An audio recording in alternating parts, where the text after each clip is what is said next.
ദൈവത്തിന് മഹത്വം. നമ്മുടെ പ്രതിദിന ആഹാരം ജനുവരി 29. ഭയപ്പാടിൻ്റെ 7 മിനിറ്റുകൾ. അതുകൊണ്ട് കരുണ ലഭിപ്പാനും തത്സമയത്ത് സഹായത്തിനുള്ള കൃപ പ്രാപിപ്പാനുമായി നാം ധൈര്യത്തോടെ കൃപാസനത്തിനടുത്തു ചെല്ലുക. എബ്രായർ 4:16.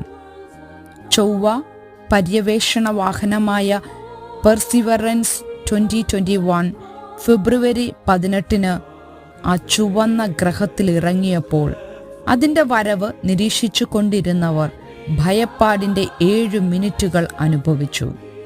പേടകം അതിൻ്റെ 292 ദശലക്ഷം മൈൽ യാത്ര അവസാനിപ്പിച്ചപ്പോൾ അത് സ്വന്തമായി ചെയ്യേണ്ട സങ്കീർണമായ ലാൻഡിംഗ് നടപടിക്രമത്തിലൂടെ കടന്നുപോയി. ചൊവ്വയിൽ നിന്ന് ഭൂമിയിലേക്കുള്ള സിഗ്നലുകൾക്ക് കുറച്ചു മിനിറ്റുകൾ എടുക്കും. അതിനാൽ ലാൻഡിംഗ് സമയത്ത് നാസയ്ക്ക് പെർസിവറൻസിൽ നിന്ന് കേൾക്കാൻ കഴിഞ്ഞില്ല. ദൗത്യത്തിനായി വളരെയധികം പരിശ്രമവും വിലയും ചെലവഴിച്ച ടീമിനെ സംബന്ധിച്ച് ബന്ധം സ്ഥാപിക്കാൻ കഴിയാത്തത് ഭയപ്പെടുത്തുന്നതായിരുന്നു. നമ്മൾ ദൈവത്തിൽ നിന്ന് കേൾക്കുന്നില്ലെന്ന് തോന്നുമ്പോൾ ചിലപ്പോൾ നാം ഭയം അനുഭവിച്ചേക്കാം. നാം പ്രാർത്ഥിക്കുന്നു, പക്ഷേ നമുക്ക് ഉത്തരം ലഭിക്കുന്നില്ല. തിരുവെഴുത്തുകളിൽ പ്രാർത്ഥനയ്ക്ക് വേഗം മറുപടി ലഭിക്കാത്തവരെയും നമുക്ക് കാണാം. മറിയയുടെയും മാർത്തയുടെയും ഹൃദയങ്ങളിൽ തീർച്ചയായും സങ്കടമുളവാക്കിയ വൈകിയ ഉത്തരത്തിൻ്റെ ഏറ്റവും തീവ്രമായ ഉദാഹരണം രോഗിയായ സഹോദരനായ ലാസറിനെ സഹായിക്കാൻ അവർ യേശുവിനോട് ആവശ്യപ്പെട്ടതാണ്. യേശു വരാൻ വൈകി. അവരുടെ സഹോദരൻ മരിച്ചു.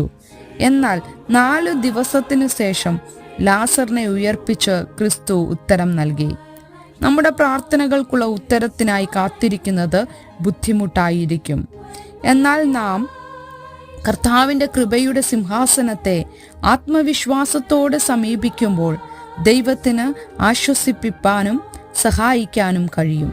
അതുകൊണ്ട് കരുണ ലഭിപ്പാനും തത്സമയത്ത് സഹായത്തിനുള്ള കൃപ പ്രാപിപ്പാനുമായി നാം ധൈര്യത്തോടെ കൃപാസനത്തിനടുത്ത് ചെല്ലുക. ചിന്തിക്കുക, ഉത്തരം ലഭിക്കാത്തതുപോലെയുള്ള എന്തിനു വേണ്ടിയാണ് നിങ്ങൾ പ്രാർത്ഥിക്കുന്നത്? ദൈവത്തിനായി കാത്തിരിക്കുമ്പോൾ ദൈവം എങ്ങനെ നിങ്ങളുടെ വിശ്വാസത്തെ വർദ്ധിപ്പിക്കുവാൻ കഴിയും? ദൈവത്തിന് മഹത്വം.